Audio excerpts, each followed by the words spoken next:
ब्रह्मचर्य, इसमें महत्व बुद्धि रखने से रहा जा सकता है। ब्रह्मचर्य का महत्व, वीर शक्ति का महत्व जिसके हृदय में जागृत हो गया, चाहे स्त्री शरीर हो चाहे पुरुष शरीर हो, भगवत प्राप्ति के महत्व का प्रकाश इसी ब्रह्मचर्य से होता है। सच्ची मानना, ये जो आपका मन निरुत्साहित हो जाना, शरीर में पीड़ाएं होना, समय से दिनचर्या ना होना, प्रमाद स्थितियों का बढ़ना, कई जगह अंगों में पीड़ाएं होना, ये कई त्रुटियां होती हैं, इससे जो ये परेशानियां आती हैं। अगर ब्रह्मचर्य है तो आप जैसे अग्निमय भूमि पे चलना हो तो कैसे चलेंगे, ऐसी उसकी चाल होने लगती है। इतनी तीव्रता, इतनी उज्जवलता, इतनी उसमें चेतना शक्ति जागृत होती है कि हर काम में उत्साह, रात दिन मेहनत करने पर भी कभी थकान नहीं, नींद न लेने पर भी प्रमाद आलस्य नहीं। बहुत से महान सद्गुण ब्रह्मचर्य में चुने। आज के डॉक्टर जन जो शास्त्र को नहीं जानते हैं, वो कहते हैं ब्रह्मचर्य छीन करो नरक मिलेगा जैसी शिक्षा दोगे। ये प्रश्न उत्तर देने वाला अगर चूक कर जाए तो नरक मिलता है, ध्यान रखना। ऐसा नहीं कि एकांतिक में प्रश्न जो करे उत्तर मनमानी दे दो तो उत्तर देने वाले को नरक मिलेगा, क्योंकि तुमने जो बोला है वो स्वीकार किया जा रहा है समाज में, तो तुमको अगर ज्ञान नहीं तो उत्तर दे दिया तो नरक मिलेगा। ये बिना शास्त्र सम्मत उत्तर देने वाले, इनकी नारकी गतियां होती है। अब आपने शारीरिक संविधान का ज्ञान प्राप्त किया है तो आप भागवतिक संविधान को मानने की चेष्टा करें। आप भागवतिक संविधान का खंडन न करें। आप केवल शरीर के अंगों का ज्ञान प्राप्त किया है कि कौन सा अंग कैसे क्या चलता है, लेकिन ब्रह्मचर्य पर बोलने की सामर्थ्य तुम्हारी नहीं। तुम ब्रह्म के ज्ञाता नहीं हो, तुम शास्त्र के ज्ञाता नहीं हो, तुम डॉक्टर हो केवल अंगों के, शरीर के, बाह्य एक ढांचे के, वो भी सूक्ष्म शरीर के नहीं, केवल स्थूल ढांचे के हो। तो स्थूल ढांचे की आपको सुधार वाली बात बतानी है, कैसे रोग निवृत्ति होती है। ब्रह्मचर्य नाश करना, ये तुम कौन से सिद्धांत से बोलते हो, किस सिद्धांत से? छोटे छोटे नवीन अवस्था के बच्चे तुम्हारी बात मान करके और नष्ट होते चले जा रहे हैं। 8-8 बार 10-10 बार वो ऐसी चेष्टाएं करके इस दशा को प्राप्त हो गए कि सामने आके कहते, एक अधिकारी का बच्चा, वो अधिकारी भी बैठे थे अपनी पोजीशन में, सिर्फ आपका वीडियो सुना तो आपको बताने आया हूं, मुझे बचा लीजिए। ऐसे बैठे तो बिल्कुल लगे, मुझे बचा लीजिए, नहीं मैं अपना शरीर दे आऊंगा। नहीं नहीं बच्चा, नहीं, बिल्कुल नहीं, तुम बिल्कुल ठीक हो जाओ, तुम एक बार हिम्मत करो, हमारी बात को मानो। हमारे पास कोई औषधि जादू टोना नहीं, केवल हमारी बात मान लो, भगवान तुम्हें शक्ति देंगे, तुम इससे निकलो, इससे निकलो। ये ब्रह्मचर्य बहुत बड़ी अमृत वस्तु है, हमारी प्रार्थना मान लीजिए। ये मन जब बहुत, तो भगवान छूट दे देते हैं। देख लो, जब तुम्हें घृणा हो जाए, जब तुम्हें लगे कि नहीं करना चाहिए, तो मुझे बताना, मैं तुम्हें सामर्थ्य दे दूंगा। आपको सामर्थ्य मिलेगी। आप जिस दिन से सोच लेंगे कि वास्तविक मुझे अब अपने जीवनी शक्ति की रक्षा करके भगवत प्राप्ति में ये हमें व्रत रखना है। ब्रह्मचर्य व्रत, अलग अलग ब्रह्मचर्य व्रत है। गृहस्थ में शास्त्र सम्मत एक पत्नी व्रत और संतानोत्पत्ति के लिए ऐसा संविधान किया गया है। अगर आप उसके विपरीत चलते हैं तो फिर आप व्यभिचार प्रवृत्ति में। परमार्थ में चलने के लिए पूरा अधिकार गृहस्थ का है। ऐसा ना सोचे कि गृहस्थी में होने के कारण मेरा मोक्ष नहीं हो सकता, या भगवत प्राप्ति नहीं हो सकती, या मैं ब्रह्मचारी नहीं कहा जा सकता। कहा जा सकता है। जिसने पाणिक ग्रहण संस्कार नहीं किया तब तक ब्रह्मचर्य रहा, फिर पाणिक ग्रहण किया तो एक पत्नी व्रत, और वो केवल संतानोत्पत्ति के लिए, और जब संतानें हो गई तो ब्रह्मचर्य, वो पूरा जीवन ब्रह्मचारी माना जाएगा। शास्त्र सम्मत बात कह रहा हूं। और वैरागी तो ब्रह्मचारी होता ही है, जो भगवत प्राप्ति करना चाहता है, नैष्ठिक ब्रह्मचर्य। गृहस्थ में उतना ही अपना अधिकार माने। बोले यावत् भ्रियते जठरम तावत् स्वस्त्वं ही देहिनाम अधिकम यो भी मन्येत सस्तेनो दंडमर्हति। जो गृहस्थ में होकर ये अभिमान करता है कि मेरी इतनी संपत्ति, मेरा इतना बैंक बैलेंस, मेरा मेरा मेरा इतना, वो दुर्गति को प्राप्त होता है। सब कुछ प्रभु का दिया हुआ है, बिल्कुल सरल भाव से समझो। नाथ सकल संपदा तुम्हारी, मैं सेवक समेत सुत नारी। और जितना प्रसाद उदर में गया और जितने में शयन किया उतना ही। इस सब प्रभु की वस्तु है। जब जहां जैसे प्रभु चाहे वैसा प्रयोग करे। मैं तो सेवक हूं। यदि ऐसा नहीं मानता और अपने को मालिक समझता है तो बोले वो दंड का अधिकारी हो जाएगा, माया फंसाकर उसकी दुर्गति कर देगी। क्रमिविद भस्म निष्ठांतम क्वेदम तुच्छम कलेवरम क्वा तदीरतिर्भार्याम क्वायमात्मा नभश्छदिः सिद्धैर्यज्ञावशिष्टार्यै कल्पयेद् वृत्तिमात्मनः शेषेस्त्वं त्यजन् प्राज्ञः पदवीं महतामियात्। जो ये समझता है कि शरीर अंत में इसकी तीन ही गति होती है, या जला दिया गया तो राख बन गया, गाड़ दिया गया तो कीड़ा दिखा करके, और अगर जल में फेंक दिया गया तो जल जंतु खाकर, इसकी यही गति है। या जमीन में दबा दिया गया, आग में जला दिया गया, बाहर फेंक दिया गया। इस शरीर को तुच्छ समझे। क्रमि विड भस्म निष्ठांतम क्वेदम तुच्छ कलेवर, ये बहुत तुच्छ कलेवर है। इस शरीर में आसक्ति करके चाहे गृहस्थ हो चाहे विरक्त दुर्गति को ही प्राप्त होता है। फिर इस शरीर के संबंधी स्त्री पुत्र परिवार आदि, ये तो अपनी अंतरात्मा को भ्रम में डालने वाला बहुत बड़ा जाल है। एक वैसे ही जड़ चेतन की ग्रंथि, ऊपर से और ये ममता की ग्रंथि। गृहस्थ को चाहिए कि प्रारब्धवशात जो भी आपको प्राप्त हुआ है धन संपत्ति आदि, वो प्रभु का है ऐसा माने। तो दियम वस्तु गोविंदम तुभ्यमेव समर्पये, और प्रसाद से अपना जीवन निर्वाह करे, उसे यज्ञ अवशिष्ट कहते हैं, भगवान को अर्पित करके। जो बुद्धिमान पुरुष शरीर पर अभिमान नहीं करता, वस्तुओं की प्रभु की मानता है और नाम जप करता है, तो इस शरीर को त्याग कर वो संतों के पद को प्राप्त होता है। कह रहे शेषेस्त्वं त्यजन् प्राज्ञः पदवीं महताम्यात्। जो संतों की गति होती है वही उस गृहस्थ की गति होती है। चाहे गृहस्थ हो चाहे विरक्त, उनको इन दोषों पर विजय प्राप्त करना ही होता है भगवत प्राप्ति के लिए। असंकल्पात् जयेत् कामं क्रोधम काम विवर्जनात् अर्थानर्थे क्षया लोभम भयम तत्वामर्शनात्। काम पर यदि विजय प्राप्त करना है तो उपाय बता रहे हैं। असंकल्पात् जयेत् कामम, काम का भोग का संकल्प न बनने पावे, बस तो आप बचा ले जाओगे अपने आप को। यदि मैं भोगूंगा ऐसा संकल्प बन गया तो आप नष्ट हो जाओगे। प्रायः काम की चतुरता कोई नहीं जान पा रहा है। बहुत ये अंदर का चिंतन किया हुआ विषय आपको परोस रहे हैं, अगर आप पा पाओ। काम मन में अहम में जो ही आया तो पहले ये हमको लपेटता है। हम समझते हैं मुझे देखना है, मुझे छूना है, मुझे भोगना है। जहां ये आया बस आपका काम खत्म, वो अपना काम करवा लेगा। अगर आप दृष्टा बने रहे, इसके लपेट में ना आवे, तो आप जीत जाएंगे इसे। कि दृष्टा एक काम आ गया मन में, एक काम अहंकार में आ गया, अहम में, नहीं मुझे नहीं भोगना। ए काम तू वहां है, मेरे पे नहीं है, मैं तुझे देख रहा हूं, तू मेरे को नहीं देख सकता, मेरे को स्पर्श नहीं। हम भूल करके उसके लपेट में आ जाते हैं, तभी हम कामी कहलाए, तभी हम परास्त हो जाते हैं। असंकल्पात् जयेत् कामम, संकल्प ही मत बनने दीजिए। कब संकल्प बनता है? ध्यायतो विषयान् पुंसाः संगास्तेषु उपजायते।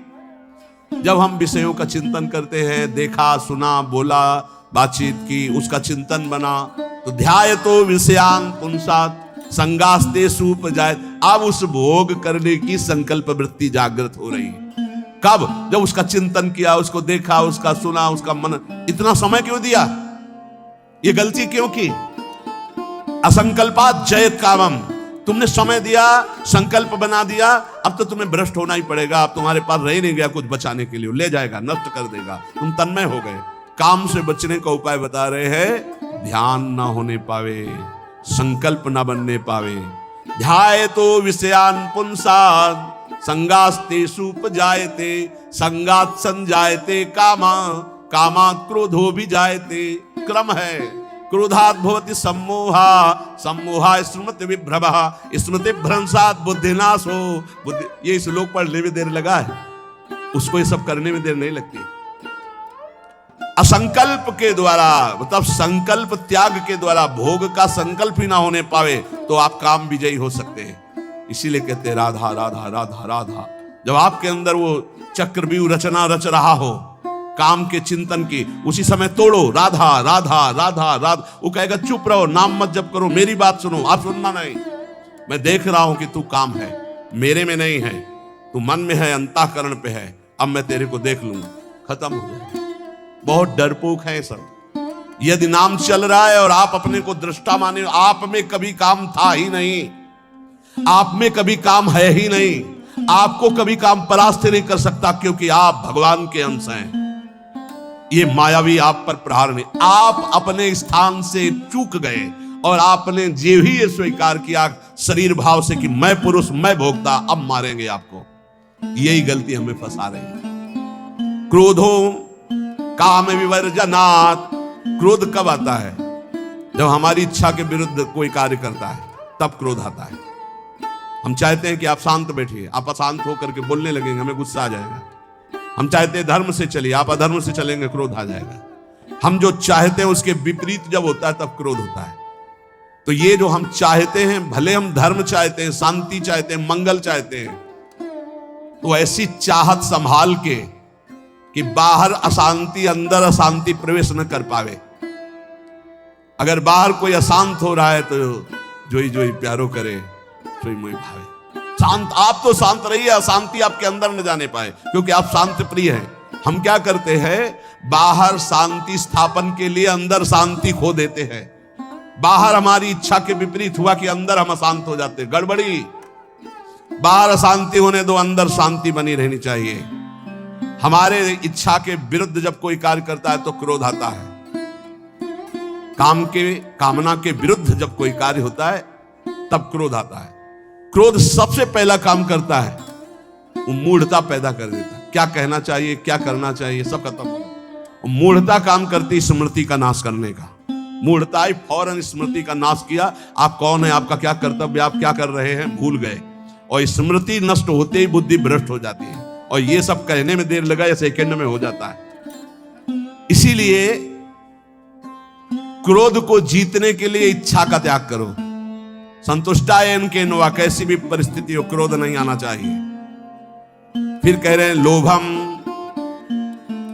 अर्थानर्थे क्षया। ये रुपया ये अनर्थ ही करता है, अनर्थ ही करता है। यदि भगवान का भजन नहीं हो रहा तो ये रुपया अनर्थ पैदा कर देता है। यदि शब्द इसलिए लगाया कि अगर भगवान का भजन हो रहा है तो सुधन धन्य कहा गया। प्रथम गति जात की संत सेवा में, भगवत आराधना में, प्रभु के उत्सवों में, अन्य जीवों की सेवा में वो धन जाता है। बोले अब देखो ये सत्संग बना हुआ है, सत्संग हॉल, कितने लोग सुखपूर्वक भगवत चर्चा, अब इसमें किसी न किसी का तो अर्थ लगा है, तो धन्य है। जब तक सत्संग होता रहेगा, नाम कीर्तन होता रहेगा, ये बना है, उसका सुकृत हो रहा है। देने वाला तो गया, लेकिन उसका अर्थ और उसका ब्याज और उसकी महिमा उसको परम सुख प्रदान करती रहेगी, क्योंकि ये भी धन है। और भी जगह ऐसे लगे हुए हैं। बोले ये धन अगर भगवत चिंतन नहीं, भगवत आश्रय नहीं, तो अनर्था, ये अनर्थ पैदा कर देता है। एक मार्ग में जा रहे थे तो स्वर्ण और जवाहरात आदि की अशर्फियों से भरी हुई एक थैली पड़ी थी, किसी की गिर गई हुई। तो संत जा रहे थे, उनके शिष्य उठा ले, बोले चुप, छूना मत, मृत्यु है, मार देगी, डाइन है, खा जाएगी ये संपत्ति। गुरु जी आप उल्टा सीधा बोलने लगते हो। कितनी बढ़िया ये रतन जवाहरात हीरा की थैली, आप कह रहे हो डाइन खा जाएगी, छूना मत, मार देगी। अरे बड़े मजे हो जाएंगे, खूब साधु सेवा करेंगे, कीर्तन करेंगे, भंडारा। तुम्हें विश्वास नहीं हो रहा ये खा जाती है? अच्छा रुको, चलो वहां झुरमुट में बैठते हैं, देखो ये डाइन कैसे खाती, किस किस को खाती। वो बैठे ही थे कि 4 राज सैनिक घोड़ों पर उस समय चलते थे। घोड़े से चारों रुक गए। बोले यार किसी की गिर गई, आसपास तो कोई दिखता नहीं, जब गिरी हुई चीज है तो हमारे ही अधिकार में आ गई, हम चारों लोग बांट लेते हैं। बोले हाँ बांट लेते हैं, चलो एक पेड़ के नीचे बैठे। तो यार भूख बहुत लगी, अब इतनी संपत्ति मिली तो बढ़िया ठंडा जल लाओ और भोजन लाओ, चारों लोग पाया जाए, फिर इसे 4 हिस्सों में बांट के, फिर हमारी तो ड्यूटी चल रही। 2 गए लेने बाजार से भोजन सामग्री, उसी अर्थ से उन गए बहुत कीमती कीमती रत्न है। बोले इरादा क्या है? बोले हम दोनों यहीं पा लेते हैं, कह देंगे कि हम तो पाले थे और जहर मिला देते हैं, उनको ले जाते हैं, विश्वास है पालेंगे, दोनों मर जाएंगे, 2 हिस्से में बांट लेंगे, 4 हिस्सा क्यों लगेगा? बढ़िया बात। दोनों ने पाया, उनके वाले में अलग से जहर मिलाकर उनको, और इधर इन दोनों ने आए, वो 2 गए हैं, लौट के आए, धीरे से सीधे शूट कर देते हैं। जब राज दरबार में पूछा जाएगा तो कह देंगे कि दुश्मनों ने शूट कर दिया, और 2 हिस्से में बांट लेते हैं। बोले बहुत बढ़िया, ऐसा ही करना है। बोले देखते ही दूर से ही गोली मार देना, नजदीक ना आने पाए, क्योंकि जब ये साबित करना है कि दुश्मनों ने मारा है तो दूर से ही मार देना। इधर दोनों ने प्लान बनाया उनको गोली से शूट कर देना, उधर प्लान बनाया उनको जहर से मार। अब वो जो ही नजदीक, दोनों शूट।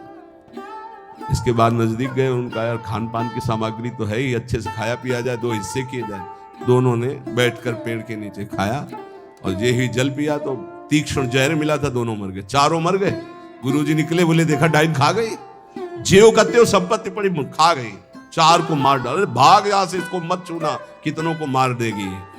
अर्थ अनर्थे क्षया, भगवान से विमुख होकर जो अर्थ कमाया जाता है वो अनर्थ पैदा कर देता है। इसलिए लोभ पर विजय प्राप्त करो, लोभ करो प्रभु के नाम का, प्रभु के चिंतन का। और भयम तत्वावमर्शनात्, भय मत करो, डरो मत, सब में वही प्रभु विराजमान है। तत्व सब जगह वही तत्व श्री कृष्ण, सच्ची मानिए सब में वही है, डरने की कोई जरूरत नहीं। शरीर एक बार छूटेगा, इसका नाम मृत्यु लोक है, सबको मरना पड़ेगा एक बार, तैयारी कर लो मरने की। मरना शब्द बहुत ही कड़वा लगता है। एकांत में सोचो कि मुझे मरना है तो कैसा लगेगा। एक बार तो हाई बीपी तो हो ही जाएगा, नहीं हो जाए या लो हो जाएगा, 2 में 1 हो जाता है। बहुत सीरियस हो गए तो फिर तो मरना है। सबको लगता है ना डर, ईमानदारी से देखो डर लगता है, डर लगता है। क्यों? क्योंकि शरीर प्यार हो गया, हमारे प्यार का विषय शरीर हो गया, हमारे प्यार का विषय शरीर संबंध भोग हो गए। सच्ची मानिए डर का विषय है। जैसे बहुत अच्छा कपड़ा नया रेशम का भी दिया जाए, कहा जाए आप ये उतार दो, तो उतारने में आपको देर लगेगी, 1 सेकंड में फेंक दोगे, क्योंकि उससे कई गुना महंगा और पवित्र वस्त्र लाओ भाई हमसे। ऐसे ही आपको जब भगवत देह प्राप्त हो जाए, भाव देह, तो इस शरीर का त्याग ऐसे हो जाता है जैसे पुराने कपड़े का त्याग। अब इसी शरीर से आपको प्यार भगवत भाव तो आया ले, तो आपको भय लगेगा। भय मत करो, ये शरीर छूटेगा। इसीलिए हम रोज आपको एक बार याद जरूर दिलाते हैं सत्संग में कि मरोगे।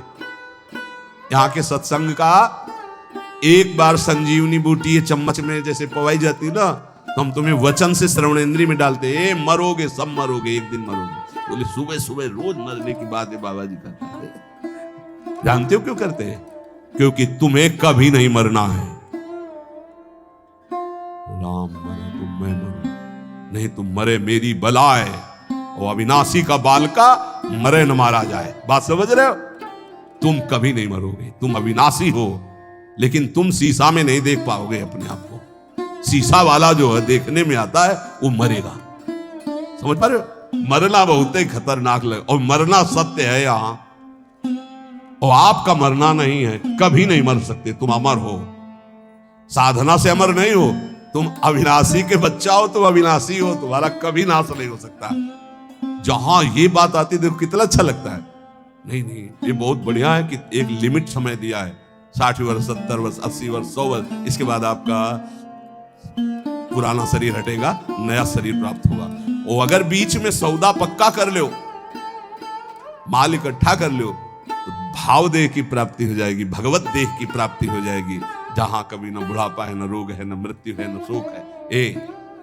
खूब नाम रूपी धन कमा करके श्री जी के सहचरी भाव, या ये जो जितने भगवत भाव, कोई एक भाव का देह प्राप्त कर लो, झंझट खत्म हो जाए मरने जीने से। देखो जैसे इस संसार में 4 लोगों से मित्रता करके और सब आनंद में जीवन व्यतीत करते हो, कैसा लगता है? ऐसा लगता है यहीं से जाना ना पड़े। देखो बाबा जी भी बन गए तो ऐसा कभी किसी को नहीं जानते थे, अब ऐसा लगता है जिनको हम जान गए यही सब बने रहे, इनके बीच में हम रहे, और ऐसे भोग लगता रहे, वैसे आरती होती रहे, वैसे नाच गाना गाते रहे, वैसे गाते रहे, नाच रहे। मरने वाला चक्कर नहीं होना चाहिए, ऐसा लगता है ना। और अगर यही हम प्रगट में श्री जी के समीप हमारे प्रिया प्रीतम विराजमान है और हम भावदेह में हैं, और वहां मरना नहीं है, वहां 56 भोग लगना है लेकिन शुगर नहीं होना है, खूब पकवान पाना है लेकिन लीवर नहीं खराब होना है, खूब अच्छे अच्छे पदार्थ पाने लेकिन ब्लड प्रेशर हाई लो नहीं होना है। कल एक भक्त बड़े भोले थे, उन्होंने कहा पकवान का भोग तो हम इसलिए श्री जी के नहीं लगाते कि मुहासे हो जाएंगे और लालजू को फिर अच्छा नहीं लगेगा, इसलिए हम आंवला जरूर भोग लगाते श्री, हमें अच्छा लगा। चलो उनको मालूम नहीं है पर भाव तो अच्छा है ना। सच्चिदानंद विग्रहाय सांद्रानंद प्रेम मूर्ति के, पर बहुत अच्छा लगा उसका भाव कि वो अपने भाव में तो डूब रहे हैं कि श्री जी को अगर मुहासे हो गए तो लाल जी को पसंद नहीं आएगा, ऐसा